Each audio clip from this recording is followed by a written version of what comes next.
Hallo, Dr. Pattberg hier zu der politischen und kulturellen Situation der BRD und der EU. Die Regierung in Berlin regiert im Sinne der amerikanischen Besatzungsmacht und dient ausländischen Interessen. Die BRD ist das US-Marionettenregime von 1949 und seit 1991 überflüssig. Ein solcher amerikanischer Satellitenstaat in der Mitte Europas gefährdet die Souveränität der Europäischen Union.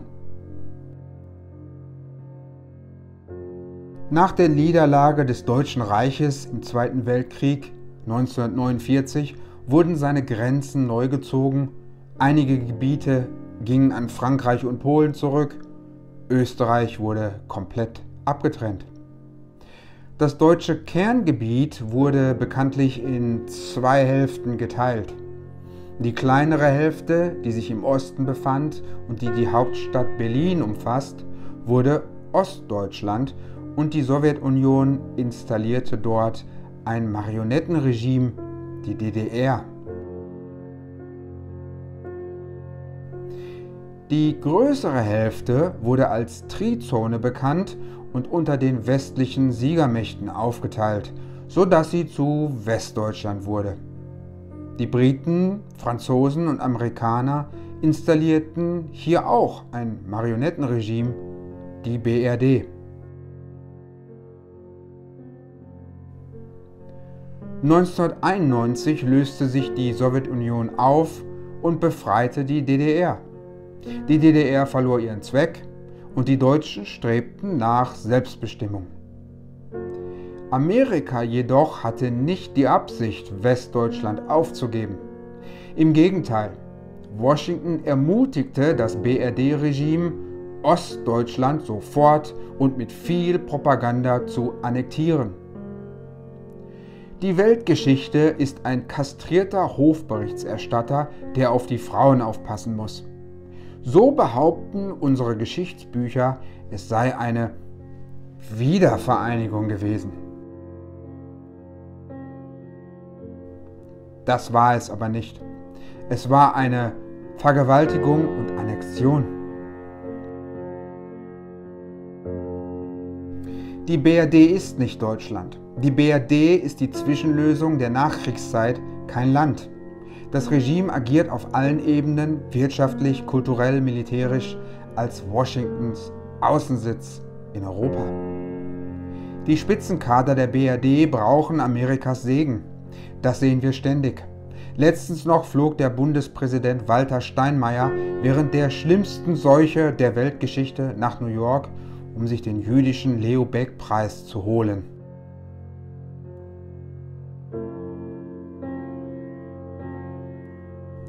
Damit war ihm die zweite Amtszeit sicher, während die deutsche Bevölkerung im Lockdown mit Kontaktbeschränkungen und Maskenpflicht verharrte. Angela Merkel war zum Beispiel ein ehemaliger DDR-Kader und CIA-Asset. Sie wurde zur nächsten deutschen Bundeskanzlerin gewählt, nachdem Gerhard Schröder sich geweigert hatte, die amerikanische Invasion im Irak zu unterstützen.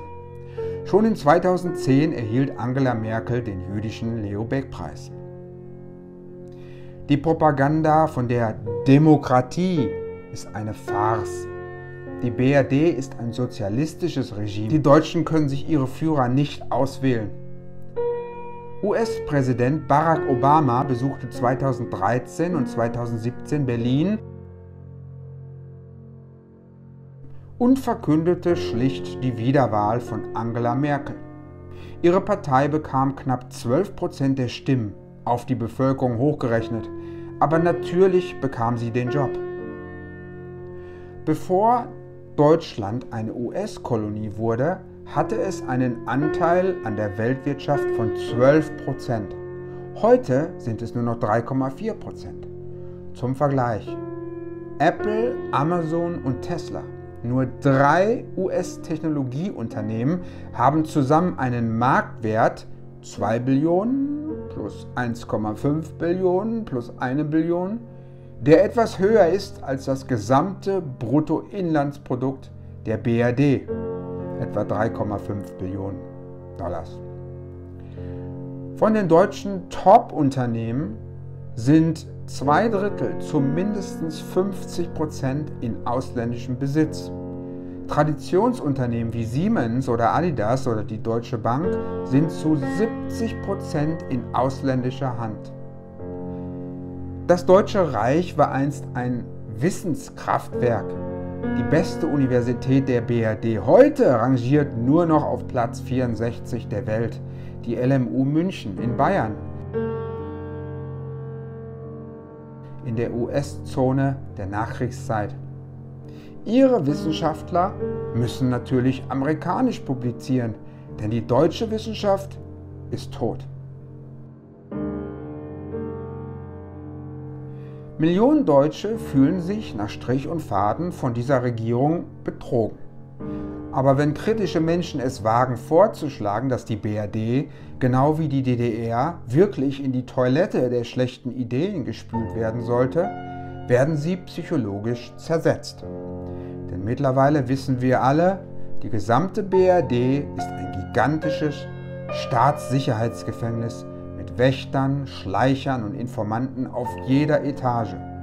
Dissidenten werden sofort als Terroristen, Kommunisten, Neonazis oder Antisemiten denunziert. Angst und Terror zeigen Wirkung. Nach Generationen der Gehirnwäsche flehen viele Deutsche Amerika tatsächlich an, seine 53.000 Soldaten und Atombomben und NSA-Spione nicht abzuziehen. Amerika sei gar nicht so schlimm, sagen sie. Amerika kümmert sich um seine kleinen Partner. Es gab uns Michael Jackson und McDonald's, Coca-Cola, Pepsi, Microsoft Computer und billige Schnäppchen auf eBay. Außerdem schütze uns Amerika vor dem bösen Russland und dem bösen China und dem noch böseren Iran, die alle eindeutig souveräne, unabhängige Länder sind und daher die Hölle auf Erden sein müssen.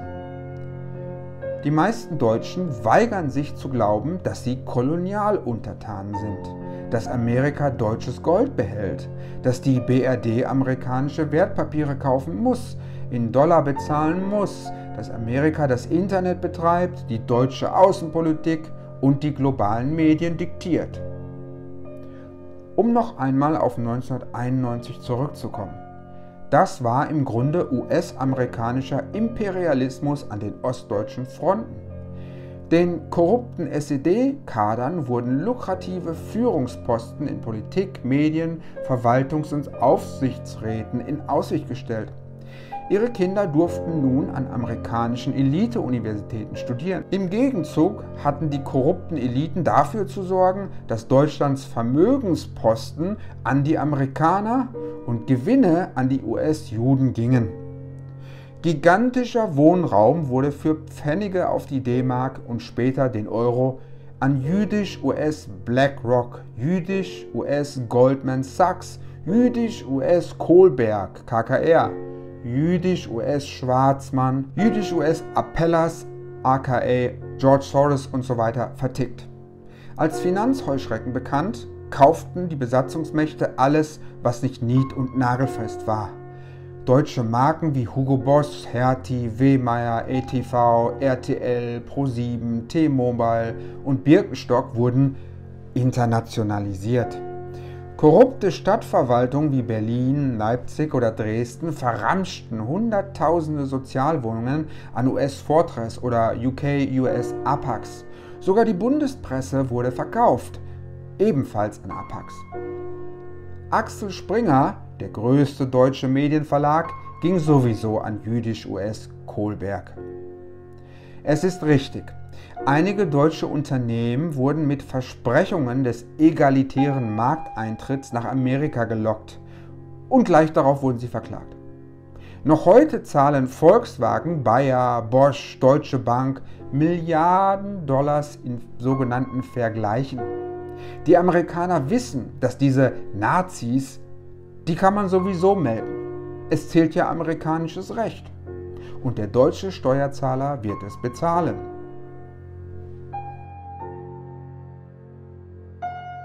Telekom, Daimler, Hugo Boss, Schott Lars. Zuletzt wurde Bertelsmann in den USA mit 17 Milliarden Dollar Bußgeldern abgefertigt.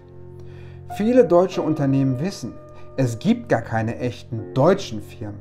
Das wäre viel zu nationalistisch.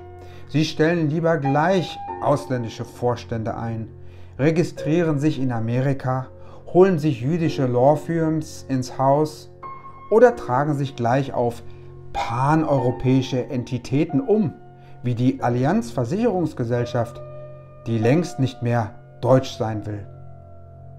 Unsere Geldeliten, Oligarchen eben, sind ja nicht bescheuert. Die wollen in der BRD nur noch Briefkästen und Scheinbüros haben.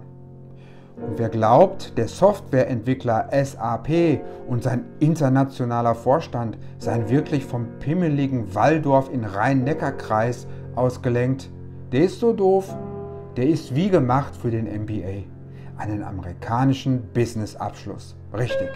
Das deutsche Bildungssystem ist seit etwa 2002 veramerikanisiert. BA, Master, MBA, PhD, es gibt keine deutschen Qualifikationen mehr. Abgeschafft. Amerika kontrolliert alles, was in die BRD rein oder rausläuft.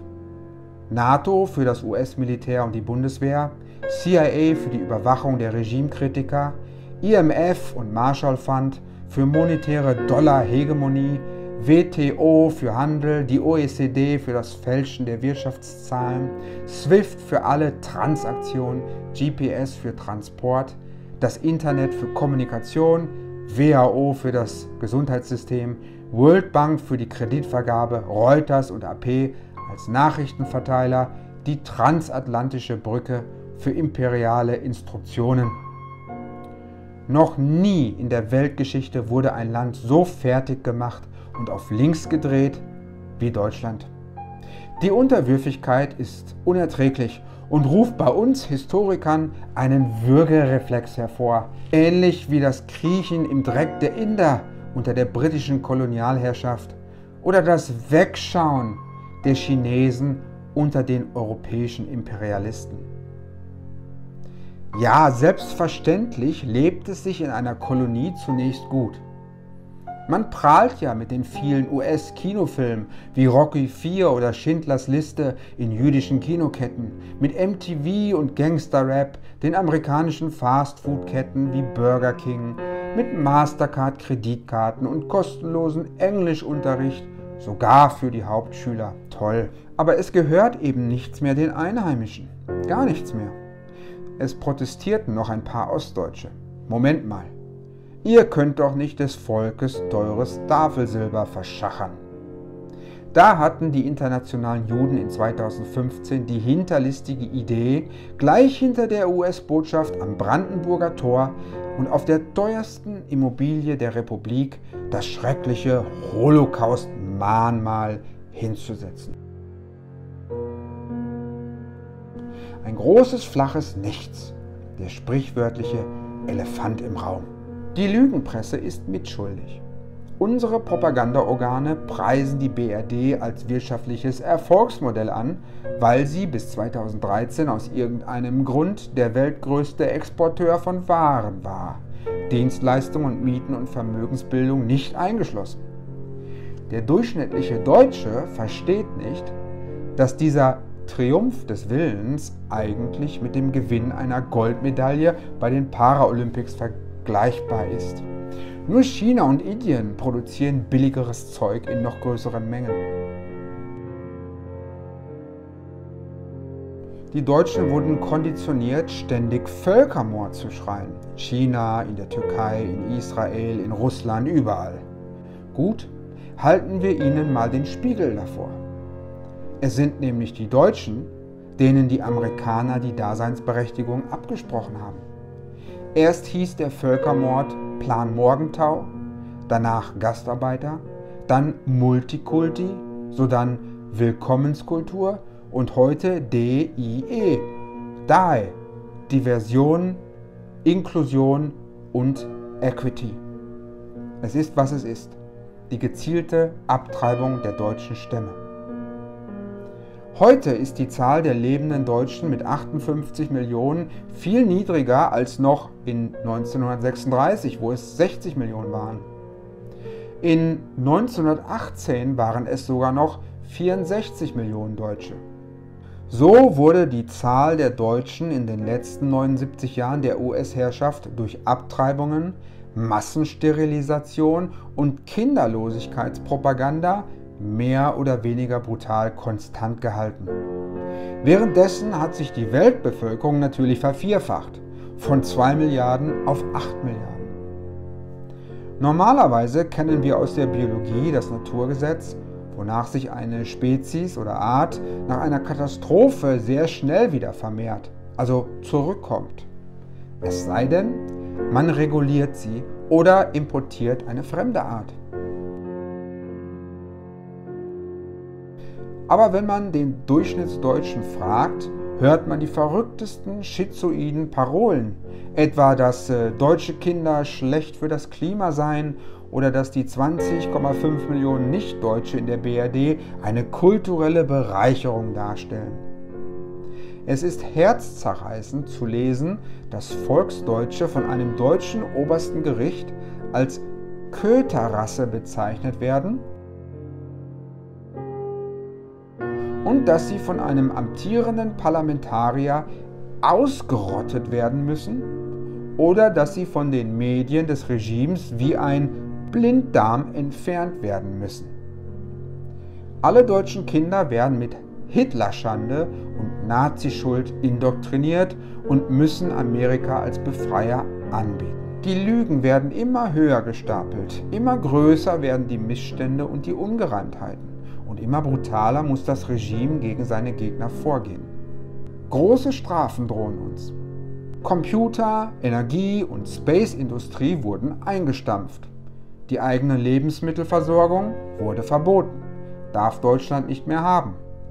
Einige Volksstrafen waren zuletzt für uns die Öffnung der Grenzen für fast 2 Millionen Männer aus Afrika und dem Mittleren Osten 2015, der Ausstieg der Briten aus der totalitären EU 2016, die Totalzensur durch die Hassgesetze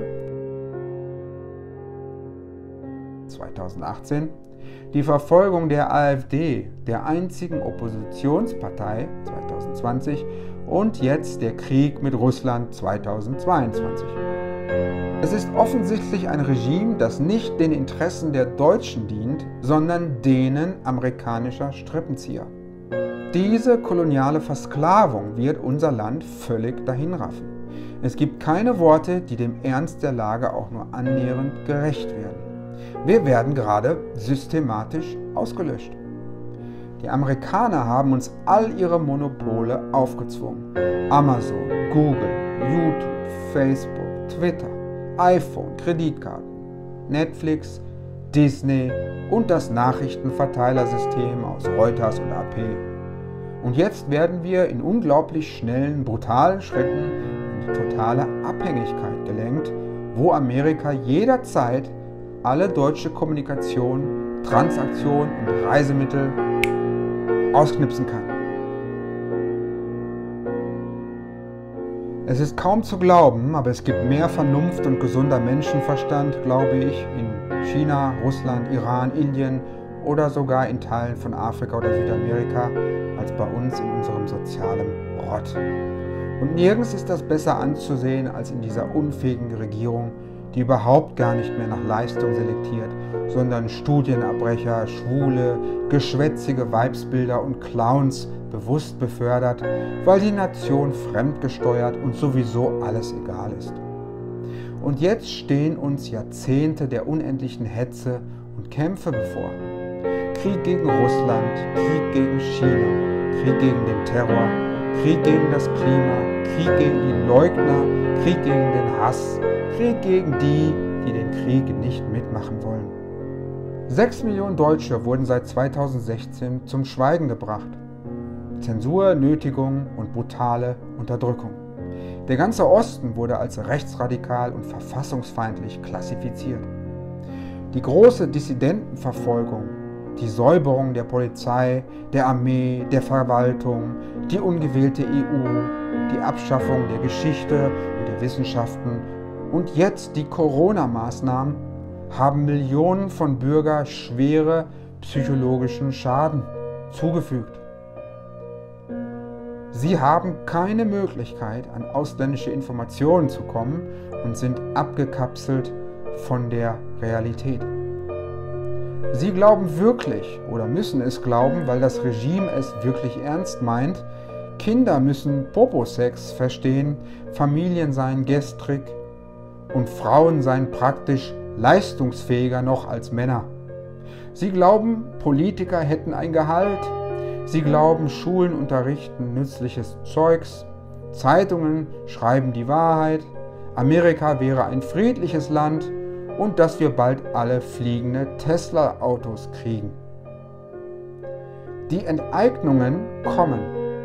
Die BRD wird deutschen Privatbesitz einkassieren und entweder an ausländische Großkonzerne verscherbeln oder aus heuchlerischen humanitären Gründen erst an die Migranten umverteilen, dann beschlagnahmen.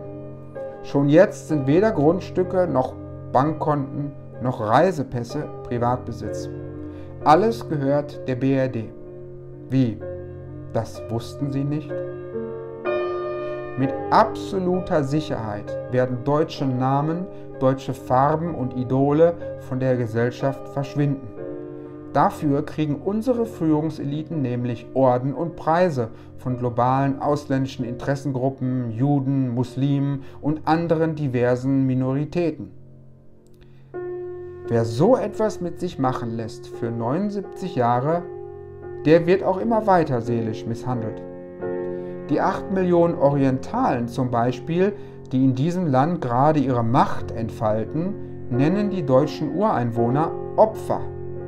Das ist nicht bösartig gemeint, sondern eher dazu gedacht, diesen Kartoffeln und Bio-Deutschen mal Feuer unter dem Hintern zu machen. Aber es kommt nicht an, denn die Deutschen sind ja wirklich Opfer. Opfer der eigenen antideutschen Regierung. Es gibt bei der Arbeitssuche, in der Justiz und im Sozialen eine erhebliche Diskriminierung gegen Einheimische. Die intellektuelle Verarmung ist schon da. Kurz bevor eine Population kollabiert, zieht sie sich aus Scham zurück. Deutsch ist ein Stigma. Man geht aufs Land oder ins Exil und überlässt den Eroberern die Städte und Posten und Parolen. Die deutsche Kultur wird komplett zerstört.